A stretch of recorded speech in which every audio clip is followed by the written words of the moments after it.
सो है guys, welcome back to another video. इस वीडियो में हम बात करेंगे एसएससी जेईई को लेके। और अगर आप प्रिपरेशन स्टार्ट कर रहे हैं, आपके माइंड में कुछ डाउट्स हैं, वो सब डाउट्स हम अभी क्लियर करेंगे। और कैसे आप 130 प्लस मार्क्स स्कोर कर सकते हैं और कैसे पहले ही अटेम्प्ट में आप सिलेक्शन ले सकते हैं। तो अगर आप चैनल पर नए हैं तो वीडियो को लाइक और चैनल को सब्सक्राइब जरूर करें। सबसे पहले मैं आपको बता दूं कि अगर आपने तैयारी स्टार्ट की है और अगर आपको प्रिपरेशन के रिगार्डिंग कोई भी पीडीएफ चाहिए तो आप मेरा टेलीग्राम चैनल अनफिल्टर ऋषि टेलीग्राम पे सर्च कर उसे ज्वाइन कर सकते हैं और वहाँ पर इंपॉर्टेंट पीडीएफ आप वहाँ से ले सकते हैं। तो स्टार्ट करते हैं इस वीडियो को। तो सबसे पहले हमें किसी भी एग्जाम को निकालने से पहले उसका पैटर्न हमें देखना होगा कि कैसा क्या पैटर्न होता है। तो सबसे पहले मैं आपको बता दूं कि इसमें 3 पोर्शंस आते हैं। सबसे पहला है रीजनिंग, दूसरा है जनरल अवेयरनेस।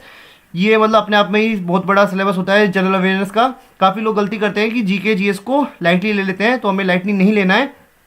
तो इसके लिए प्रॉपर मैंने एक वीडियो बना दी है, तो आप उस वीडियो को जाकर देखना, क्योंकि ये वीडियो काफ़ी लंबी हो जाती, इसलिए मैंने जीके जीएस की पहले ही एक वीडियो बना दी थी। आपको दिख भी रहा होगा स्क्रीन पे। तो इस वीडियो को आपको जाकर देखना है और इसका लिंक मैं अपने, अगर आप भी तैयारी कर रहे हैं एसएससी सीजीएल की, तो एसएससी सीजीएल का नोटिफिकेशन आ चुका है और टेक्स्ट बुक आपके लिए लेके आया है मॉक टेस्ट 2025। वो भी काफ़ी लेटेस्ट क्वेश्चन है इसमें, जिसमें आप टीयर 1 एंड टीयर 2 की तैयारी कर सकते हैं। साथ में आप लाइव टेस्ट भी दे सकते हैं, जो कि आपको बता सकता है कि आपकी कितनी तैयारी है, आप कितने बच्चों से सिलेक्ट कर रहे हैं, आपकी क्या पोजीशन है।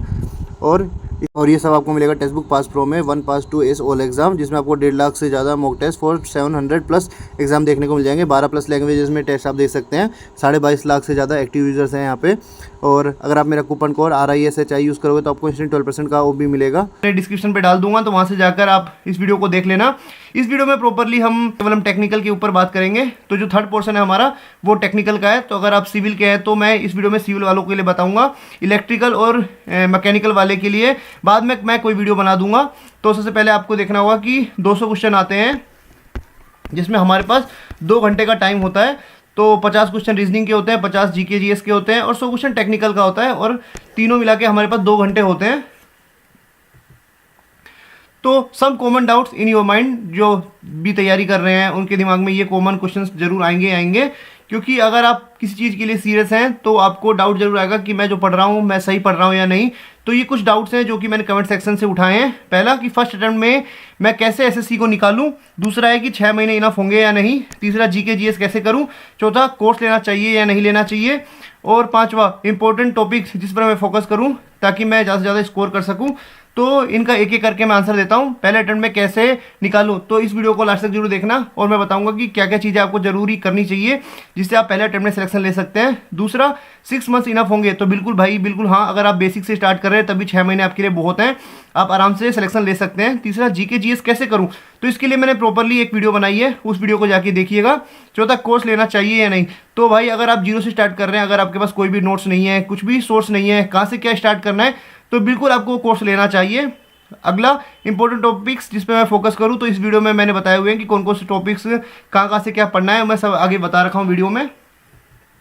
तो हम मतलब तैयारी स्टार्ट कर देते हैं, लेकिन हम कुछ गलतियां करते हैं, मिस्टेक्स ड्यूरिंग प्रिपरेशन। तो पहला, without knowing about the soul of the exam we start preparing. मतलब हमें कुछ एग्जाम के बारे में पता ही नहीं होता है कि एग्जाम के लिए क्या नीड है क्या नहीं है, हम बस स्टार्ट कर देते हैं और मतलब भीड़ चाल चलते हैं, और जो लोग कर रहे हैं हम वही करते हैं, और फिर क्या होता है कि हमारा सिलेक्शन नहीं होता है। तो बेसिकली हमें, जैसे आपको पता होगा कि 200 मार्क्स का कुछ पेपर होता है, जिसमें लोग क्या करते हैं कि केवल टैक ही टैक पढ़ते हैं, नॉन टैक को वो लाइटली ले लेते हैं। तो हमें नॉन टैक लाइटली नहीं लेना है, हमें जितना टाइम टेक्निकल के लिए देना है उतना ही नॉन टैक के लिए देना है। क्योंकि जीके जीएस का सिलेबस वास्ट है, हम कितना भी पढ़ लें उसमें मार्क्स स्कोर नहीं कर पाते। इसलिए हमें अभी स्टार्टिंग से जो 6 महीने हमें डेली जीके जीएस को भी टाइम देना है, और जितना टैक को मतलब इंपॉर्टेंस देते हैं हम उतना ही हमें नॉन टैक को भी इंपॉर्टेंस देना है। तो दूसरी होती है कंपेयरिंग योरसेल्फ विद अदर्स। मान लो कि कुछ बच्चा है जो अभी तैयारी स्टार्ट कर रहा है, और कोई बच्चा है जो 2023 में एग्जाम दिया होगा लेकिन 1-2 नंबर से रह गया होगा। अगर वो बच्चे जो 2023 में रह गए हैं वो क्या करते हैं कि अच्छा, अब जैसे 2024 में तैयारी कर रहे हैं तो वो उनका मार्क्स जो टेस्ट सीरीज में या फिर उनके ज़्यादा मार्क्स आते हैं, और जो बच्चा 2024 में जो अभी नई नई प्रिपरेशन स्टार्ट करता है वो उसको देख के अपने आप को कंपेयर करता है कि भाई उसके नंबर तो इतने आ रहे हैं।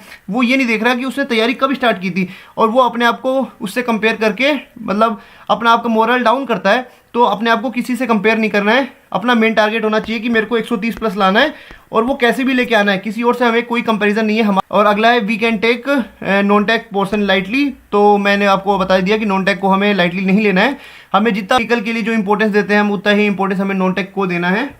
तो आगे बात करते हैं टेक्निकल में किस किस सब्जेक्ट्स को हमें पढ़ना है। तो बीएमसी एक सब्जेक्ट है, वो हमें पढ़ना है, सर्वे हमें पढ़ना है, आरसीसी पढ़ना है, सोil मैकेनिक्स पढ़ना है, इरिगेशन पढ़ना है, एनवायरनमेंट पढ़ना है, एफएम पढ़ना है, एस्टिमेशन कोस्टिंग पढ़ना है, ट्रांसपोर्टेशन पढ़ना है, सोम पढ़ना है, स्टील पढ़ना है एंड टोस पढ़ना है। इसमें मैं आपको बता दूं कि मोस्ट इंपॉर्टेंट कौन कौन से सब्जेक्ट हैं जो हमें जल्दी से जल्दी निपटाना है और उस पर हमें ज़्यादा ध्यान देना चाहिए। तो एक है बीएमसी से कम 10 से 12 क्वेश्चन आते हैं, मैं आगे बता भी दूंगा। तो बीएमसी हमारे लिए इंपॉर्टेंट है, सर्वे हमारे लिए इंपॉर्टेंट है, सोइल मैकेनिक्स सबसे ज़्यादा इंपॉर्टेंट है, आरसीसी हमारे लिए इंपॉर्टेंट है। उसके बाद एस्टिमेशन कोस्टिंग, इसका भी वेटेज बहुत ज़्यादा होता है। ये वन लाइनर जो एग्जाम होता है, वनडे एग्जाम जो होते हैं, उसमें एस्टिमेशन कोस्टिंग का बहुत अच्छा रोल होता है। उसके बाद एफएम का भी काफ़ी अच्छा वेटेज है। ये जिन 6 सब्जेक्ट में मैंने स्टार लगाए हैं उनका वेटेज अगर देख लिया जाए तो 60% वेटेज केवल ये 6 सब्जेक्ट ही कवर कर लेते हैं। तो बात करते हैं how and what to study. तो इस वीडियो में हम बात करेंगे कि हमें क्या पढ़ना है और कहाँ से पढ़ना है, कितना पढ़ना है, सब हम बात करेंगे इस वीडियो में। तो सबसे पहले मैं आपको एक रोड मैप दे देता हूँ। सबसे पहले हमें क्या करना है, कॉन्सेप्ट लर्निंग पे ध्यान देना है हमें। जैसे आपने जिसका भी कोर्स ले रखा है या फिर आप जिस भी बुक को फॉलो कर रहे हैं, वहाँ से आपको क्या करना है, किसी भी सब्जेक्ट के मतलब आपको सब्जेक्ट पढ़ना है, अच्छे से कॉन्सेप्ट सीखना है वहाँ से। उसके बाद सबसे पहले जो काम हमें करना है वो है एसएससी जेई के पीवाईक्यूज लगाने हैं। वो इसलिए क्योंकि हमें पता होना चाहिए कि किस डेप्थ में और क्या पढ़ना है। क्योंकि देखो, किसी बुक को आपने पढ़ा, उसमें आपको मतलब बहुत ज़्यादा चीज़ें मिलेंगी, बट वो एसएससी के लिए इंपॉर्टेंट है या नहीं, क्या पता वो इरेलीवेंट हो। तो हमें एक बार पीवाईक्यू ला के देखना है कि वो हमारे लिए रेलिवेंट चीज़ है कि नहीं। उसके बाद जैसे आपने देखा होगा कि 2022 तक अगर आपने देखा होगा कि 60% 70% पेपर जो आता था वो पीवाईक्यू से आते थे। तो बच्चे क्या करते थे, ईएससी प्री के क्वेश्चंस नहीं लगाते थे। तो अब लेकिन 2023 वाला पेपर आपने देखा होगा तो पेपर का लेवल काफ़ी अच्छा हो चुका है। और जो एसएससी जेई का जो प्रीवियस ईयर जो क्वेश्चन 60% तक आते थे, वो इस बार 10 से 20% तक पूछे गए हैं, जिससे बच्चों का मार्क्स गिरा है। तो आपको क्या करना है कि अभी से ईएससी प्री पर ध्यान देना है और उसको पढ़ना है। और मेन हमारा फोकस क्या होना चाहिए, कॉन्सेप्ट लर्निंग, क्योंकि हमें वहाँ से चीज़ें सीखनी है। हमें पता है कि वो हमसे क्वेश्चन नहीं लगेंगे क्योंकि ईएससी का लेवल काफ़ी अच्छा होता है, तो वहाँ से हम अपने आप को अभी से ही प्रिपेयर कर सकते हैं। उसके बाद हमें क्या करना है कि ऑल स्टेट एजेई के क्वेश्चंस लगाने हैं, उसका भी मेन रोल यही है कॉन्सेप्ट लर्निंग का। उसके बाद हमें अपने आप को चेक करना है कि हम कहाँ पे स्टैंड करते हैं, उसके लिए हमें मॉक्स देना चाहिए और मॉक्स से अपने आप को हमें एनालाइज करना है कि हम कितना लैग कर रहे हैं। कुछ नई चीज़ें हमें टेस्ट से सीखने को मिलेंगी, तो ये एक रोड मैप होगा। उसके बाद जैसे कई लोग कहते हैं कि एसएससी नहीं हुआ तो हम क्या करेंगे, तो अगर आपने एक बार टेक्निकल अच्छे से पढ़ लिया तो आप बहुत ज़्यादा एग्जाम के लिए एलिजिबल रहेंगे और आप उन एग्जाम को फोड़ सकते हैं। जैसे एसएससी जेई हो गया, आरआरबी जेई हो गया, या फिर एपीएससी जेई हो गया, एमपी सब इंजीनियर हो गया, एमपीपीएससी एई हो गया, एमपीपीजीसीएल हो गया, कोल इंडिया लिमिटेड हो गया, डीडीए जेई हो गया, डीएसएसबी जेई हो गया, जेएसएसबी जेई हो गया। मतलब बतेरे एग्जाम है, बहुत ज़्यादा एग्जाम है, जो अगर आपने एक बार अगर अपना टेक्निकल अच्छा कर लिया तो आप इन एग्जाम को टारगेट कर सकते हैं। बस इसमें क्या होता है कि जो नॉन टेक वाला पोर्शन होता है वो थोड़ा डिफरेंट होता है, तो वो हम एग्जाम के जो रिलेटेड जो भी चीज़ होंगी वो हम नॉन टेक पढ़ लेंगे बाद में। लेकिन पहले हमारा मेन एम होना चाहिए कि हमारा टेक्निकल बहुत अच्छा होना चाहिए ताकि हम कोई भी एग्जाम फोड़ सकें। तो बेसिकली हम इस वीडियो में एसएससी जेई के बारे में बात कर रहे हैं। तो मैं आपको बता दूं कि कौन कौन से टॉपिक कितने इंपॉर्टेंट है, किस सब्जेक्ट्स में कौन सा टॉपिक पर्टिकुलरली इंपॉर्टेंट होता है, वो इस वीडियो में हम बात कर लेते हैं। तो सबसे पहले हम बात करेंगे बीएमसी की। तो बीएमसी से 10 से 12 क्वेश्चन हर बार पूछे जाते हैं और बीएमसी में भी देख सकते हैं आप स्क्रीन पे। स्क्रीन को एक बार आप पॉज कर लेना और इसका स्क्रीनशॉट ले लेना। तो देखो, सीमेंट, लाइम और मोटार से 3 से 6 क्वेश्चन हर साल पूछे जाते हैं। कंक्रीट जो सबसे ज़्यादा इंपॉर्टेंट है, 4 से 8 क्वेश्चन केवल कंक्रीट से ही आते हैं। उसके बाद देख सकते हैं ब्रिक और ये ब्रिक मैसनरी से 2 से 4 क्वेश्चन पूछे जाते हैं। स्टोन से 1 से 3 क्वेश्चन आते हैं। टिम्बर से 1 से 2 क्वेश्चन आते हैं। पेंट से 1 आते हैं। तो जिन भी टॉपिक्स का वेटेज अच्छा है, सबसे पहले आपको उसको अच्छे से पढ़ना है और उसके पीवाईक्यूज लगाने हैं, ईएससी के क्वेश्चंस लगाने हैं, ऑल इंडिया एजेई के जो क्वेश्चंस होते हैं वो लगाने हैं। उसके बाद अगला सब्जेक्ट है आरसीसी। ये भी काफ़ी इंपॉर्टेंट है, इसका वेटेज भी 5 से 7 मार्क्स का होता है। तो एलएसएम और डब्ल्यूएसएम का जो इंट्रोडक्शन है, जो स्टार्टिंग का पोर्शन है, उससे 2 से 8 क्वेश्चन भी हर साल पूछे जाते हैं। बीम से 1 से 3 क्वेश्चन पूछे जाते हैं। स्लैब से 1 से 2, फुटिंग से 1 से 2। बाकी अगर आपके पास टाइम की कमी है तो आप बॉन्ड के मतलब केवल फॉर्मूले देख सकते हैं। फॉर्मूले बेस पे काफ़ी क्वेश्चन पूछ जाते हैं। उसके बाद कॉलम से 1 क्वेश्चन पूछा जाता है। अगला सब्जेक्ट है सोम का। तो सोम से 3 से 4 क्वेश्चन आते हैं, इतना ज़्यादा वेटेज नहीं है सोम का। तो स्ट्रेंथ ऑफ मटेरियल से 2 से 3 क्वेश्चन आते हैं। एसएफडी बीएमडी से 1 से 2 क्वेश्चन हर बार पूछे जाते हैं। डिफ्लेक्शन ऑफ बीम से 1 से 2 क्वेश्चन पूछे जाते हैं। Bending strength end moment of inertia से 1 से 2 क्वेश्चन पूछे जाते हैं। उसके बाद बात कर लेते हैं एफएम का। तो एफएम का भी वेटेज काफ़ी अच्छा होता है, 5 से 7 मार्क्स के क्वेश्चंस हर बार एफएम से भी आए जाते हैं। फ्लूइड प्रॉपर्टी से 1 से 3 क्वेश्चन देखे जाते हैं। हाइड्रोस्टैटिक प्रेशर से 1 से 2 क्वेश्चन पूछे जाते हैं। काइनेमेटिक भी इंपॉर्टेंट है, 1 क्वेश्चन आ जाता है यहाँ से। डायनेमिक से भी 2 क्वेश्चन आ जाते हैं। वियर एंड नोचेस से फॉर्मूले बेस पे क्वेश्चन आते हैं, तो हमें फॉर्मूला भी अगर हमने पढ़ा है वियर के तो 1 से 2 क्वेश्चन पूछे जाते हैं। ओपन चैनल फॉर ओसीए भी अपने आप में काफ़ी बड़ा एक सब्जेक्ट मान सकते हैं इसको, तो 1 से 2 क्वेश्चन यहाँ से भी पूछे जाते हैं। उसके बाद बात करते हैं soil mechanics, most important for SSC JE aspirant. इससे 10 से 12 क्वेश्चन हर बार देखे जाते हैं। तो इसमें origin of soil and water relationship, soil water relationship से 2 से 4 क्वेश्चन देखे जाते हैं। क्लासिफिकेशन ऑफ सॉइल से 1 से 2 क्वेश्चन हर बार आते हैं। सी स्टेन से 1 से 2 क्वेश्चन आते हैं। कॉम्पैक्शन से 1 क्वेश्चन पूछ जाता है। कंसोलिडेशन से 1 क्वेश्चन आ जाता है। तो इसके बाद हम बात करते हैं स्टील की। तो स्टील मतलब अपने आप में काफ़ी टफ सब्जेक्ट माना जाता है, तो इसमें हम सेलेक्टिव कुछ चीज़ें पढ़ सकते हैं, जैसे कंप्रेशन मेंबर हो गया, इससे 1 से 4 क्वेश्चन पूछे जाते हैं। फिर जनरल डिज़ाइन रिक्वायरमेंट्स 2 से 3 क्वेश्चन यहाँ से मिल जाते हैं। कनेक्शन से 1 से 3 क्वेश्चन देखे जाते हैं। उसके बाद हम बात कर लेते हैं टॉस की। तो टॉस मतलब है ना, हम इसको इग्नोर कर सकते हैं, लेकिन छोड़ने से अच्छा है कि आप केवल इंडिटरमिनेसी पढ़ लें और आर्चर्स के फॉर्मूले देख लें, उसी से आपका काम हो जाएगा। 2 से 3 क्वेश्चन टॉस से भी देखने को मिल जाते हैं।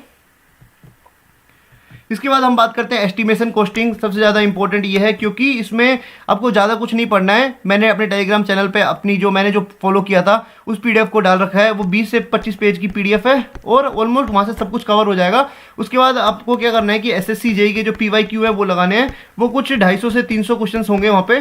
उन क्वेश्चन को अगर आपने कर लिया तो ये आप 10 से 15 जो वेटेज होता है एस्टिमेशन का वो आप कवर कर लेंगे। इसमें क्या होता है, types of estimation and specification 2 से 3 क्वेश्चन आते हैं यहाँ से। एनालिसिस ऑफ रेट 2 से 3 क्वेश्चन यहाँ से पूछे जाते हैं। वैल्यूएशन से 2 से 4 केवल फॉर्मूले बेस पे क्वेश्चन आते हैं। तो काफ़ी इजी होता है एस्टिमेशन कॉस्टिंग, लेकिन काफ़ी बच्चे क्या करते हैं कि इस सब्जेक्ट को छोड़ देते हैं, तो हमें छोड़ना कुछ नहीं है। इसके बाद बात करते हैं सर्वे की। ये भी अपने आप में काफ़ी इंपॉर्टेंट है, मैंने आपको स्टार्टिंग में बताया था। फंडामेंटल ऑफ सर्वेइंग से 1 से 2 क्वेश्चन हर बार आते हैं। लीनियर मेजरमेंट से 2 क्वेश्चन, कंपास सर्वेइंग से 2 क्वेश्चन, थियोडलाइट से 1 से 2 क्वेश्चन आता है, लेवलिंग से 1 से 3 क्वेश्चन आता है। तो सर्वे को आपको नहीं छोड़ना है।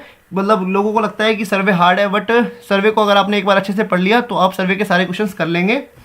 उसके बाद बात करते हैं एनवायरनमेंट की। तो एनवायरनमेंट वाटर डिमांड से 1 क्वेश्चन पूछता है। क्वालिटी पैरामीटर ऑफ वाटर, ये इंपॉर्टेंट है। और ट्रीटमेंट ऑफ वाटर, ये भी काफ़ी इंपॉर्टेंट है। 1 से 2 क्वेश्चन यहाँ से पूछे जाते हैं, 1 से 4 यहाँ पूछे जाते हैं।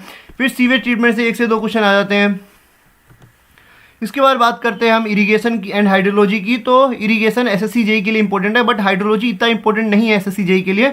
तो जैसे अगर आपके पास टाइम की कमी है या फिर आपको इरिगेशन में दिक्कत हो रही है, तो आप केवल वाटर रिक्वायरमेंट ऑफ क्रॉप्स पढ़ सकते हैं और जो सॉइल मॉइस्चर रिलेशनशिप है उसको आप दे सकते हैं। और कैनाल डिज़ाइन के जो बेसिक फॉर्मूलेज हैं और जो डिज़ाइन स्ट्रक्चर्स हैं आपको पता होना चाहिए। 2 से 3 क्वेश्चन यहाँ से पूछ सकता है और 1 से 3 क्वेश्चन हर साल कैनाल डिज़ाइन से भी पूछ लेता है।